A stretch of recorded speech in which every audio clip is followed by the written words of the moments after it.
안녕하세요. 오늘은 가스펠 프로젝트 5권 사과의 말씀을 나누겠습니다. 말씀의 제목은 이사야 너의 죄가 보이느냐 이고요. 말씀 본문은 이사야 6장입니다. 이사야 6장의 사건은요, 1절을 보면은 이 일이 우시야 왕이 죽던 해에 있었던 일이다 라는 것을 알 수 있습니다. 우시야는요, 열왕기하 15장 그리고 역대하 26장에 등장하는 왕인데요, 아사랴라고도 불리는 왕이었습니다. 그의 아버지는요, 이 반역자들에 의해서 죽게 되고요, 이 우시야가 그래서 어린 나이에 16살의 나이에 왕위에 오르게 되었습니다. 어린 나이에 왕위에 그렇게 올랐지만요, 우시야의 통치는 전반적으로 봐서는 굉장히 성공적이었다라고 그렇게 평가할 수 있는 그런 왕이었습니다. 역대하는요, 그의 성공에 대해서 조금 더 이렇게 자세하게 기록을 했는데요, 보면은 군사적으로 그렇게 주변의 적들을 굴복시키고 그 나라의 안정과 평화를 가져왔었고요. 또 농업과 상업의 그런 발전도 이루었던 것을 볼 수가 있습니다. 또 전반적으로 여호와께서 보시기에 영적으로도 정직하게 행했었던 그러한 왕이 바로 그러한 선한 왕이 우시야 왕이었습니다. 그런데 그렇게 이렇게 성공 가도를 달리고 있을 때 우시야가 교만해졌어요. 그래서 왕으로서는 하지 말아야 할 일을 성전에서 하려고 그렇게 했었고요. 그것 때문에 나병을 얻어서 결국은 죽게 됩니다. 지난 시간에 배웠었던 나아만 기억하시죠? 나아만은 이방인으로서 나병 환자였던 사람이 하나님을 믿고 나병이 나았었는데, 이 우시야 같은 경우는 하나님의 백성의 왕이었던 사람이 그 반대의 길을 그렇게 걸어간 거죠. 좀 아이러니한 일이다라고 할 수 있습니다. 여튼 우시야는요, 52년이라는 긴 기간, 짧지 않은 기간이죠. 그 기간 동안에 상대적으로 나라를 잘 통치를 했었던 왕이었고요. 그런 왕이 죽었다라는 것은 국가적으로도 큰 손실이기도 했고 큰 전환점이 되기도 하고 아마 위기가 될 수도 있는 그러한 상황이었을 겁니다. 바로 그런 때에 이 이사야 선지자에게 하나님께서 나타나신 거죠. 하나님께서 어떠한 모습으로 나타나셨냐 하면은 높은 보좌에 앉으신 가장 높으신 왕으로서 나타나셨습니다. 여기 1절 말씀을 보시면 우시야 왕이 죽던 해에 내가 본즉 주께서 높이 들린 보좌에 앉으셨는데 그의 옷자락은 성전에 가득하였고 라고 말을 합니다. 높이 들린 보좌, 이 성전에 가득한 옷자락 같은 표현이 여기 나오죠. 이것은 하나님의 그러한 왕권과 위엄을 상징하는 그러한 표현입니다. 세상의 왕이 어떻게 되든지 하나님은 변하지 않는 왕이시다라는 것을 이 이사야 선지자에게 하나님께서 분명하게 보여주시는 그런 장면인 거죠. 세상의 왕들은 그 통치 영역이 제한적이죠. 근데 하나님은 그렇지가 않습니다. 하나님은 모든 나라, 더 나아가서는 이 만물의 왕이십니다. 시편 24편 1절을 보면요, 땅과 거기에 충만한 것과 세계와 그 가운데 사는 자들은 다 여호와의 것이로다 라고 그렇게 말씀을 합니다. 또 하나님은요, 어느 순간 왕이 되신 분이 아니라 언제나 왕이신 영원한 왕이십니다. 시편 16절을 보시면은 여호와께서는 영원 무궁하도록 왕이시니 이방 나라들이 주의 땅에서 멸망하였나이다 라고 말씀을 합니다. 또 이런 하나님의 왕되심을 거부하는 사람들도 있겠죠. 그런데 그런 것하고 관계없이 하나님은 절대적인 왕권을 가지고 계시다라는 것도 알 수 있습니다. 시편 33편 10절 11절을 보시면 여호와께서 나라들의 계획을 패하시며 민족들의 사상을 무효하게 하시도다.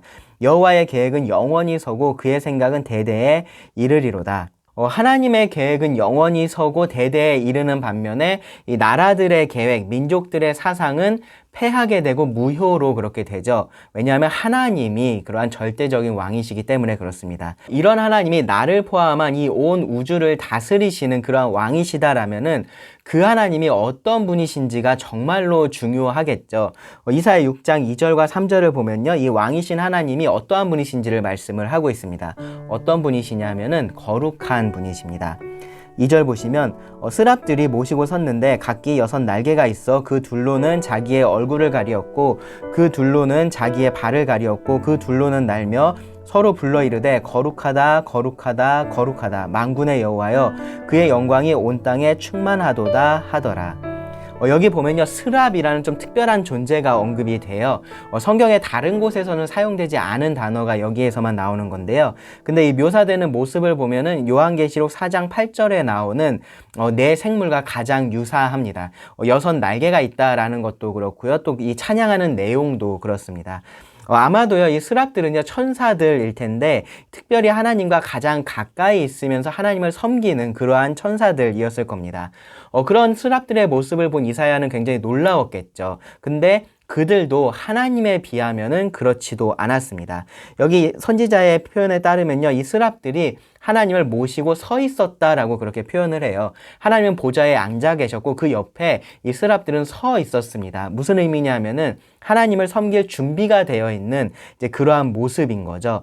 또 하나 여기서 주목할 만한 것은요, 이 날개에 대한 표현인데요. 이 날개가 세 쌍이 있었어요. 총 6개의 날개가 있었는데, 근데 흥미롭게도 이들이 날아다니는 데 사용된 날개는 한 쌍뿐이었습니다. 나머지 한 쌍의 날개로는 이렇게 얼굴을 가리고 있었고, 다른 한 쌍의 날개로는 발을 가리고 있었다라고 그렇게 말을 합니다.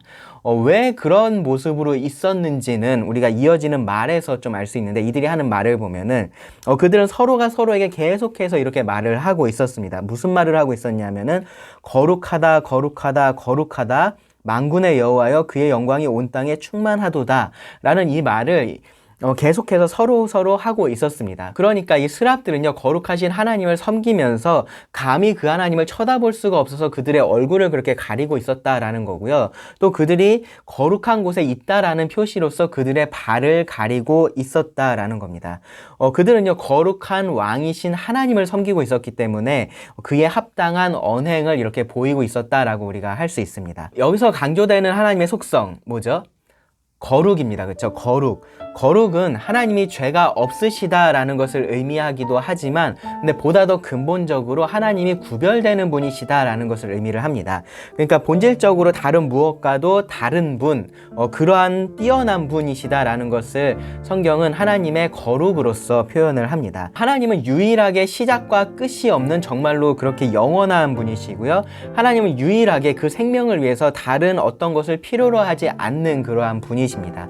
하나님은 또 우리와는 다르게 한계가 없는 그런 무한한 분이시고요. 또 죄도 없으신 분이십니다. 스랍들은요, 하나님의 그러한 거룩하심을 찬양하고요. 또 그 영광이 온 땅에 충만하다라고도 그렇게 찬양을 했습니다. 영광이라는 것은 방금 말씀드렸던 그러한 하나님의 거룩하심, 하나님의 그러한 구별되는 그러한 모습이 이 피조물 가운데 나타나는 것을 의미를 해요. 다윗은요, 주의 영광이 하늘을 덮었나이다 라고 말을 하기도 했고요. 또 하늘이 하나님의 영광을 선포하고 궁창이 그의 손으로 하신 일을 나타내는도다 라고 그렇게 표현을 하기도 했습니다. 실제로 정말로 그렇습니다. 우리가 너무나 당연하게 여기고 있는 것들, 우리 눈에 보이는 것들도요, 우리가 조금만 생각해 보면은 모르는 것들이 정말로 많습니다. 이 어린아이들이 왜라는 질문을 많이 하잖아요. 뭐 이거는 왜 이래요? 저거는 왜 이래요? 그런 식의 질문들을 많이 하는데, 처음에는 조금씩 이렇게 대답을 하는데 계속 되면은 정말 내가 몰라서 대답을 못하는 것들이 정말로 많이 있습니다. 물건을 높은 곳에 두면은 땅에 떨어진다라는 것은 다 알고 있죠. 그렇죠? 그리고 왜 그렇게 되는지 오늘날은 중력이라는 것을 통해서 그렇게 설명을 합니다. 그런데 그것이 어떻게 존재할 수 있는지, 그것이 왜 존재하는지에 대해서는 우리가 설명할 수가 없습니다. 다양한 동물들이 보이는 다양한 모습들도요, 우리가 볼 때 좀 재밌기도 하고 뭐 신기하기도 하고 그렇잖아요. 근데 왜 그러한 행동들을 하는지 우리는 다 설명할 수가 없습니다. 우리가 모르는 것들이 훨씬 더 많습니다. 여기에다가요, 이 망원경이나 현미경 같은 이제 그런 것들을 사용해서 우리가 보지 못하는 아주 거대한 것이나 혹은 반대로 아주 작은 것, 아주 미세한 것들을 우리가 보기 시작하면은 정말 어느 순간에 가서는 그냥 생각이라는 것이 멈춰버리고 이렇게 완전히 압도되는 그러한 느낌을 받게 됩니다. 자연이 그런 것이 아니라 하나님께서 만드신 피조물들이 그런 건 거죠. 여러분이 과학을 배우고요, 아름다운 것들, 장엄한 것들을 보면서 와, 대단하다라고 말할 대상은요, 사실 자연이 아니라 하나님이신 겁니다. 문제는요, 우리가 점점 이런 만물 속에 있는 하나님의 영광을 제대로 보지 못하는 그러한 환경 속에서 살아간다라는 겁니다. 우리 교재 44페이지에 보면은 이렇게 말을 했어요. 우리는 빛 공해로 말미암아 하늘에 펼쳐진 하나님의 영광을 제대로 보지 못하는 문화 속에 살고 있습니다. 인간이 만들어내는 소음과 분주함이 하나님의 임재와 영광을 가립니다. 친밀한 관계가 왜곡되면서 하나님과의 참된 친밀함도 달라져 버렸습니다. 영화, 텔레비전, 게임의 폭력성에 매일 노출되고 아직 태어나지도 않은 생명을 죽임으로써 생명에 관한 경외감을 잃고 있습니다. 정말로 그렇습니다. 우리는요, 점점 하나님의 영광을 바라보지 못하는 그러한 환경 속에 살면서요, 점점점 자연스럽게 하나님에게서도 멀어지고 있습니다. 사실 우리가 그렇게 하나님의 영광을 바라보지 못하는 그런 환경 속에 더 거하게 된 것이 많은 기술의 발달일 거예요. 근데 가만히 생각해 보면은 오늘날 우리가 누리고 있는 그러한 수많은 기술들도요, 하나님께서 인간을 하나님의 형상으로 지으셨기 때문에 가능한 일인 거죠. 그런데 우리는 그런 것들을 통해서 하나님을 바라보지를 않아요. 하나님 참 대단하신 분이시다, 그런 생각들을 하지 않습니다. 그냥 애플이 대단하고 삼성이 대단하고 테슬라가 대단하고 그냥 그렇게 우리가 말을 할 뿐인 거죠. 하나님의 영광의 그 빛만 바라보고 있고 그 유익만 누리고 있으면서 정작 그 본체인 하나님은 바라보지를 않고 있는 겁니다. 그런데 오늘 말씀에서 이사야는요, 그러한 하나님의 영광을 보았습니다. 그리고 하나님의 거룩하심을 깨달았습니다. 하나님은 이사야에게 아무런 말씀도 하지 않으셨어요. 그런데 그런 것들을 이사야가 바라봤을 때 그 의미를 이사야가 알게 됐고요. 이렇게 반응을 해요. 5절에 보시면, 그때 내가 말하되 화로다 나여 망하게 되었도다. 나는 입술이 부정한 사람이요, 나는 입술이 부정한 백성 중에 거주하면서 만군의 여호와이신 왕을 배웠음이로다 하였더라. 성경을 보면요, 하나님을 바라본 사람들이 이렇게 비슷한 반응을 보였던 경우들이 더 있습니다. 욥기 42장 5절 6절을 보시면 욥이 이렇게 반응을 했습니다. 내가 주께 대하여 귀로 듣기만 하였사오나 이제는 눈으로 주를 배움나이다. 그러므로 내가 스스로 거두어 드리고 티끌과 제 가운데에서 회개하나이다.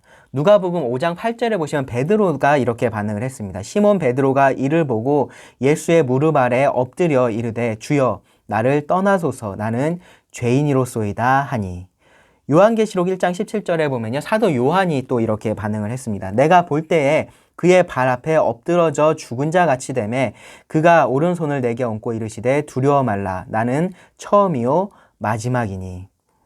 이들은요, 공통적으로 거룩하신 하나님을 보게 되었을 때 자신은 죄인이다라는 것을 알게 됐고요. 그 하나님 앞에서 아무렇지 않게 그냥 서 있을 수 없다라는 사실을 알게 되었습니다. 요한이 죽은 자 같이 그렇게 엎드려졌었던 것, 베드로가 주님께 자신을 떠나달라고 그렇게 간청했었던 것, 욥이 회개했었던 것도 다 똑같은 이유입니다. 그리고 여기서 이사야가 화로다 나여 망하게 되었도다 라고 고백할 수밖에 없었던 것도 마찬가지인 거죠. 정말로 하나님이 어떤 분이신지를 깨닫게 되면은 누구도 그 하나님 앞에서 당당하게 아무렇지 않게 그냥 서 있을 수가 없었다라는 겁니다. 그렇게 이사야가 하나님 앞에서 자신의 부정함을 깨달았을 때요, 하나님은 또 다른 하나님의 모습을 이사야에게 보여주셨습니다. 여기 6절과 7절을 보시면, 그때에 그 스랍 중에 하나가 부젓가락으로 제단에서 집은 바 핀 숯을 손에 가지고 내게로 날아와서 그것을 내 입술에 대며 이르되 보라, 이것이 너의 입에 닿았으니 너의 악이 제하여졌고 너의 죄가 사하여졌느니라 하더라. 하나님을 섬기는 이 스랍이 이렇게 움직였다라는 것은요, 하나님께서 이사야에게 어떤 메시지를 전달하신다라는 것을 의미를 합니다. 그러니까 이것은 이 천사의 메시지가 아니라 하나님의 메시지인 거죠.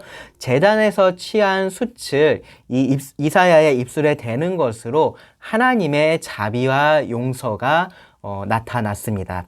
숯에 어떤 특별한 성분이 있어서 이사야의 죄가 사해지고 그런 것은 당연히 아닙니다. 숯은요, 정결하게 하는 그러한 하나님의 사역을 상징하는 것으로서 여기서 사용이 됐습니다. 여기서 알 수 있는 것은요, 첫째로 5절에서 이사야가 했었던 말, 자기가 죄인이라는 그 말, 하나님께서 이사야에게 너 죄인이야 그런 말을 하지도 않았었는데 이사야가 그렇게 말을 했는데 이제 그것이 헛된 염려는 아니었다라는 것을 알 수 있는 거죠. 이사야는 정말 하나님 앞에서 망하게 됐었던 것이 맞습니다. 이사야는 정말로 죄인이었고요. 하나님이 계신 그곳은 어떠한 죄도 용납될 수가 없었기 때문인 거죠. 이사야에게 있어서 합당한 것은 멸망이었던 것이 사실이었던 겁니다. 그런데 하나님께서 그렇게 하지 않으셨죠. 둘째로 하나님은 용서하시는 그러한 자비로우신 하나님이시기 때문입니다. 말씀을 보면은 이사야가 용서를 구했다거나 혹은 어떠한 애원을 하는 그러한 모습은 전혀 없어요. 그저 이사야는요, 자신이 죄인이다라는 것을 인정하고 그 운명을 깨달았을 뿐입니다. 그런데 그런 이사야를 하나님은 깨끗하게 하시고요, 또 용서하셨습니다. 전적인 하나님의 은혜인 거죠. 그뿐만 아니라 이어지는 말씀을 보면요, 하나님은 이사야를 보내서 이 백성들에게 하나님의 뜻을 계시하시는 것도 우리가 볼 수 있습니다. 오늘 말씀에서 우리는 왕이신 하나님의 중요한 두 가지 모습을 봤습니다. 바로 그분은 거룩하시다라는 것과 또 자비로우시다라는 겁니다. 하나님의 거룩하심은요, 이쯤에서 위대하심으로 바꿔서 말을 해도 괜찮을 것 같아요. 하나님이 우리와 다르시다라는 것은 항상 우리의 그런 상상을 뛰어넘는 위대함이기 때문에 그렇습니다. 그런데 앞에서 언급을 했었던 것처럼 점점점 우리는 이런 하나님의 위대하심을 보지 않으려는 그러한 환경 속에서 살아가고 있습니다. 그만큼 하나님에게서 우리가 멀어지고 있는 거예요. 또 그렇기 때문에 우리는요, 계속해서 그러한 하나님의 위대하심을 보려고 노력을 할 필요가 있기도 합니다. 성경을 읽고 배우면서 그 안에서 여러분 하나님을 보려고 노력을 해야 되고요. 또 이 세상 속에서 이렇게 경험하는 것들을 통해서도 그렇게 하려고 해야 됩니다. 여러분은 살면서 참 많은 것들에 감탄을 하실 거예요. 사람들을 보면서도 노래 잘하는 사람, 춤을 잘 추는 사람, 그림을 잘 그리는 사람, 그런 것들 보면서 여러분들 열광을 하고 막 찬사를 아끼지 않잖아요. 그런 사람들을 보면서 그들 자체를 칭찬하는 것도 물론 좋은 일이지만, 근데 궁극적으로 그러한 사람들을 창조하신 하나님을 여러분들 더 바라보실 수 있기를 바랍니다. 하나님께서 그들에게 그러한 재능들을 주신 것이고요. 하나님은 그들과는 비교할 수 없는 더 뛰어난 능력을 가지신 분이심을 여러분 잊지 마시기를 바랍니다. 여러분 날씨가 좋다면 날씨 좋아 라고 하면서 그 뒤에 그러한 날씨를 주시는 그러한 하나님을 생각해 보시기 바랍니다. 비바람이 강하다면요, 그러한 강한 능력을 가지신 하나님을 여러분 생각해 보시기 바랍니다. 눈이 내리는 것을 보면 여러분 괜히 마음이 좋고 그럴 때 있죠. 마음이 따뜻해지고 그런 것들을 느낄 때가 있을 겁니다. 그럼 아름다운 것들을 만드셔서 우리로 기뻐하게 하시는 그러한 하나님의 아름다움과 지혜와 선하심을 여러분 기억해 보시기 바랍니다. 여행 같은 거 요즘은 잘 못 가겠지만 어쨌든 여행지에 가서 좋은 산을 보고 좋은 물을 보고 바다를 보고 그렇게 하면서요, 사진 찍는 데만 열중하지 마시고요, 이 눈을 여러분 크게 뜨시고 그 모든 것들을 만드신 그런 하나님의 크신 손을 바라볼 수 있기를 바랍니다. 하나님은요, 자신의 영광을 계속해서 드러내고 계세요. 모든 것들을 통해서 하나님께서 만드신 그 피조물들을 통해서 또 그 피조물들이 하는 그 모든 일들을 통해서 하나님은 자신의 영광을 드러내고 계십니다. 우리가 그것들을 이렇게 바로 볼 때에 더 하나님을 찬양할 수 있을 뿐만 아니라 또 하나님을 더 우리가 알 수 있고요. 또 나 자신도 더 바르게 알 수가 있습니다. 그렇게 하나님을 더 알아갈수록 그 앞에서 참 내가 더 죄인이구나 라는 그런 생각들을 하게 될 겁니다. 그것이 정상인 거예요. 여기 이사야가 보였던 그런 반응처럼, 또 욥이 보였던 반응, 베드로가 보였던 반응, 또 사도 요한이 보였던 반응처럼 하나님을 보는 사람에게는 그것이 정상입니다. 구원받은 사람이든지 구원받지 않은 사람이든지 그렇게 내가 죄인이다 라는 그런 생각이 들 때요, 또 동시에 용서하시는 하나님, 자비하신 하나님을 여러분 바라볼 수 있기를 바랍니다. 하나님은 죄인을 심판하시지만 스스로를 죄인으로 인정하는 그러한 죄인에게는 은혜를 베푸십니다. 예수님은요, 의인을 부르러 온 것이 아니라 죄인을 불러서 회개시키러 왔다라고 그렇게 말씀을 하셨어요. 우리 중에 정말로 의인이 있었다라면 예수님께서 그렇게 말씀하지 않으셨을 겁니다. 근데 우리 중에는요, 의인이 없어요. 어떤 사람도 죄가 없는 사람은 없습니다. 하나님 앞에서 죄 없다라고 말할 수 있는 사람은 없습니다. 죄 없다라고 말하는 죄인이 있고 죄가 있다라고 말하는 죄인이 있을 뿐입니다. 그 두 부류의 죄인 중에서 용서를 받는 사람, 하나님의 은혜를 받는 사람은요, 죄가 있다라고 고백하는, 스스로 죄인임을 인정하는 그러한 죄인입니다. 이사야가 했던 것도요, 그저 자기가 죄인이다라는 것을 인정했었던 것 뿐이에요. 그런 자를 하나님께서 용서하시고요, 은혜를 주십니다. 구원을 베풀어 주십니다. 여러분이 지금 어떠한 상태에 있든지요, 하나님의 은혜는요, 죄를 자백하는 자에게 부족하지 않습니다. 그 하나님을 기억하시고 하나님께 여러분 언제나 나아올 수 있기를 바랍니다. 그러면 오늘 말씀을 마치겠습니다. 잠시 기도하시겠습니다. 하나님, 오늘은 이사야의 경험을 통해서 하나님이 얼마나 위대한 분이시며 얼마나 자비하신 분이신지를 생각해 보게 됩니다. 우리가 눈앞의 일들만 바라보고 쫓느라 그런 하나님을 바라보지 못하고 살 때가 너무 많습니다. 하나님, 우리들에게 은혜를 주셔서 하나님을 바라보게 하여 주시기를 구합니다. 하나님의 위대하심을 보고 우리의 죄악됨을 알고 하나님의 은혜를 경험하게 하여 주시기를 원합니다. 그리고 그 은혜에 감사하며 찬양하는 우리들이 되게 하여 주시기를 구합니다. 들은 모든 말씀을 또 주님께 의지하며 예수님의 이름으로 기도드립니다. 아멘.